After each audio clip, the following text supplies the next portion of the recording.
what's up? Nagkaroon Carsing Flipstick.ph. Punta tayo ng BGC, bibili tayo ng sapatos. So yeah, samahan niyo akong mag-shoe resell. Walang makakapigil sa aking damdamin. At ayun na nga, nandito na nga tayo sa BGC. At ito ang meetup place natin. Ang fully booked, super angas na area, super angas na tambayan, at syempre super angas na meeting place with our shoe resale buddies. Napakaganda ng lugar na to for students, for workers, for anyone na kailangan ng peace. Nandito tayo sa third floor kung saan makikita natin ang Del Union Coffee Shop. Super angas ng vibe, parang nasa Loki series, parang nag-dimension travel gamit yung circle ni Doctor Strange papuntang TVA headquarters. Super retro, orange scheme, wood accents, retro lights, retro benches, retro tables, retro lahat. Super angas ng mga merch nila. Coffee products available in small and big jars. Islander inspired chinelas. Merong brown and orange colorway chinelas. Meron din silang t-shirts. Merong white, black, and blue na super ganda yung print. Super summer vibes. Nagsawa or nilamig naman kayo sa aircon. Meron silang balcony area para sa mga naghahanap ng fresh air dyan. At syempre yung pinaka-paborito kong addition sa coffee shop na to na hindi madalas ina-add ng mga coffee shops ay syempre yung study area para sa mga kailangan ng peace. Also, meron silang concrete bench dun sa gilid kung trip nyong tumambay with the group. At super sarap na coffee. Mocha flavor. Lagi kong in-order yan sa kahit anong coffee shop. Tikman natin kasabay ng pag-review ng sapatos.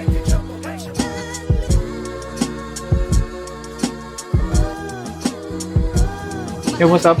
Dito tayo sa Del Union. Shoutout sa coffee shop na to sa taas ng fully booked sa third floor. Check out their coffee. Dito tayo tumatambay para may pag-meet up dun sa seller ng Dunklo Olive. So, antayin natin siya. And then, pakita ko sa inyo yung sapatos. Mocha flavor ng Del Union. Del Union? Del Union. Baka ano sila? La Union Base. Maganda yung store nila. Nakita nyo naman sa intro. Bilhin na natin yung Dunklo na olives. Maganda pa yung condition niya. Kuha natin sa magandang price. 1.8. Matagal ka na hinahanap to yun. May onting drugs lang siya. Actually, wala masyado eh. Pero goods na goods. Wala naman akong issue kung may drugs just as long as walang full separation. So, yeah, bigyan ko kayo ng quick overview nitong sapatos na to. Gandang-ganda ako dito eh. Actually, nung pagka-release nung pack nito nung unang release, hindi ako nakakuha. Tatlo to eh, yung plums, tsaka yung isa pa. Yung pack na sinasabi ko ay yung Ugly Duckling Pack, which originally consists of 3 colorways na hindi pa kasama yung Dusty Olives. Noong 2001, yung original na colorways ay yung Veneer, yung Plum, and then yung Ceramic. Then, yung Dusty Olives, 8th edition siya noong 2021. Nagre-release yung Ugly Duckling Pack noong 2023, last year actually. So, sa mga trip na makolekta tong Ugly Duckling Pack, makikita nyo yung ibang colorways sa Nike app, like yung Veneers. Not sure dun sa Plum and yung Ceramic kasi madalas mabilis maubos ng dalawang to kasi ito yung mga pinaka-popping na colors. Yung Dusty Olives, I think nung last month available pa siya pero not sure this instant kung wala na doon. Makikita nyo na lang siya sa mga reseller stores o sa mga resellers na katulad ko na naghahanap ng mga collection pieces para sa mga special clients. Balik tayo sa review ng Dunklo Dusty Olives. So, yan, nakuha ko na yung isa. Yung dalawa na lang yung hinahanap ko. Takil lang natin ng maayos. Ito yung Dunklo Olive. Pakaganda ng suede na ginamit nilang material. Alam ko ito pa rin yung same material na ginamit nila sa first release. Pero I'm not sure kasi hindi ko pa nawakan yung una. So yeah, ang ganda ng material. Makikita mo sa suede pa lang. Ano? Buttery.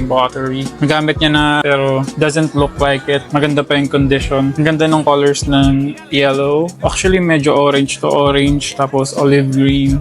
Tapos yung browns on the back side. On the rear. Yung rear side. I mean browns on the inside silhouette. Ito yung back side niya. Nike patch with olive colors. Orange shades. Brown. Inside layer. Olive green. Ang outsole close to yellow-orange. Anong color to? Mustard yellow. Mustard yellow. Outsole. Madumi pa. Linisin ko na lang to. Or yellow ochre. Medyo good. Medyo yellow ochre. Yan, coming from our expert. Makita niyo yung almost mustard yellow ochre na laces. Ang ganda. Nakita. Tapos yung brown lang. Yan, tapos yung patch.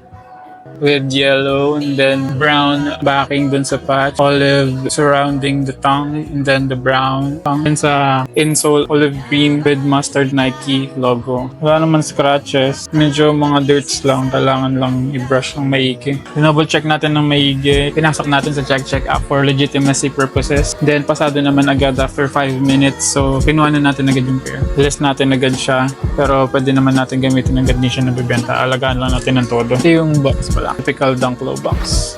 Size 8.5. Pwede ako sa 8.5 eh. Pwede rin ako sa 9. Yeah, flexible. Mas trip ko lang siguro yung 8.5 pa minsan kasi mas nag-fit dun sa paa. Kasi pag 9 medyo nagkakaroon ako ng iffy para magkaroon ng crease dun sa gitna pag ginamit. Pero pag 8.5 hindi ako nagkakaroon ng creases pag madalas mong gamitin or panlakad. Kaya testingin natin ito mamaya. Pakita ko sa inyo kinitsura. Bagay nga ata sa forma ko ngayon na yun. Check natin kung darating pa yung isang ka-meet up natin. Pero kung hindi, uwi na tayo. Mag-shoot tayo saglit for Levi's. Mag-shoot tayo saglit for dun sa Carhartt na nakuha natin kahapon. Bangan nyo tong content na to. After natin mag-shoot dun sa Fully Book, mambon and umulan ng saglit papunta sa Ayala. Then pagdating ng Ayala, saan ng Greenbelt. And then i-check yung isa sa mga sikat na reselling stores dito sa Pilipinas, which is yung Commonwealth. Super gaganda ng mga sapatos nila. Most of them, hindi ko alam na nandito sa Pilipinas. Most of the items na nandun available on the other countries and then imported here in the Philippines. So, ito yung mga nakita namin. Stone Island na New Balance. Ay, New Balance ito, di ba? O JJ Young. Ano ba yun? New Balance ba to?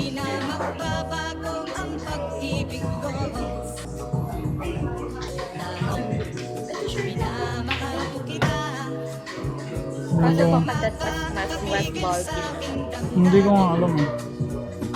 Bills bone. Ano materials niya? Vape. Umabot pala ng ganito presyo nito.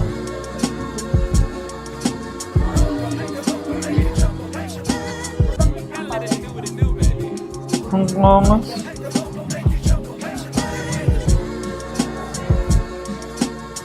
Sarap yung all black nito. Puta. No? Yung all black mo to. Tapos dressy. Ang weird naman nito. May bulsa ba to? May tang. Parang bulsa. Pero pati naman galing. Stig. Monson Proto. Good din yan. Pero if I were you, May happy, may emojis.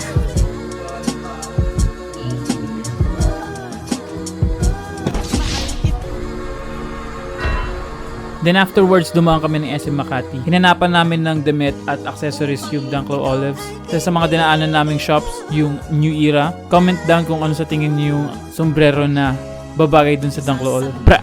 Ito na kayo napili kong dalawang New Era hat. Dalawang shades ng brown. Actually, ito yung matagal ko nang pinag-iisipan bilhin. Yung bala ko sana ay bagay siya dun sa Bershka jacket ko. Kaso ang problema, hindi ko siya dala at that time. Tinatry kong alalahanin kung yung dark brown ba or yung light brown ba yung color nun. At the end of the day, light brown gustong gusto ko kasi bagay na bagay dun sa suot ko at that time. Yung brown may Chance the Rapper vibe. So super torn apart ako. In the end, wala ako nabili. Pero next time, babalikan natin yun. Hey, what's up? Karkarot nga pala. Magandang kangali sa inyo lahat. Meron tayong paporma na sapatos. Ang Nike Dunklo Olives.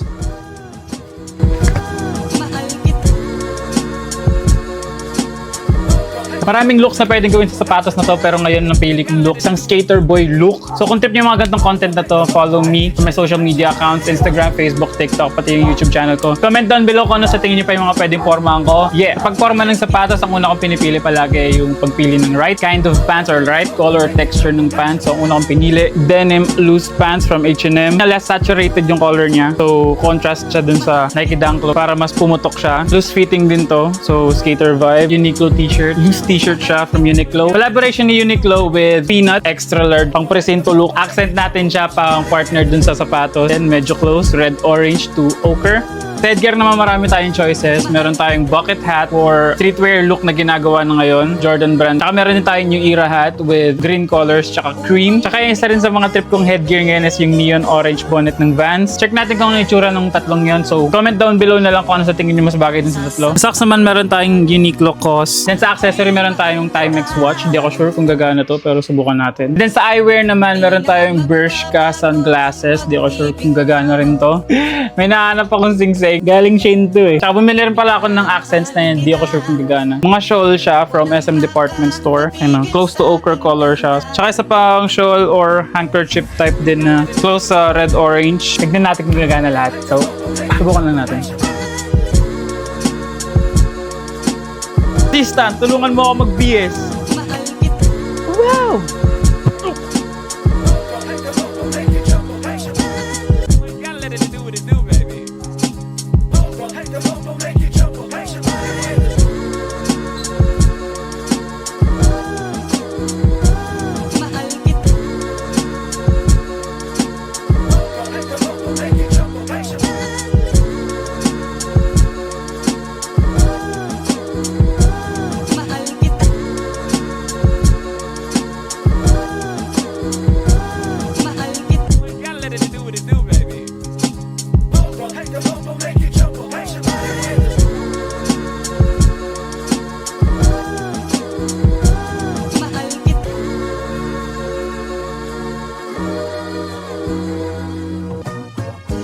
Upang ikaw ay ibigin ko.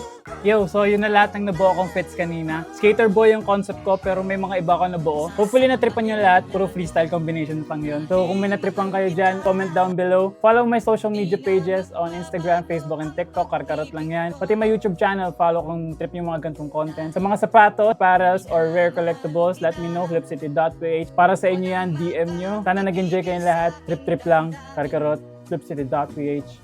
Bah!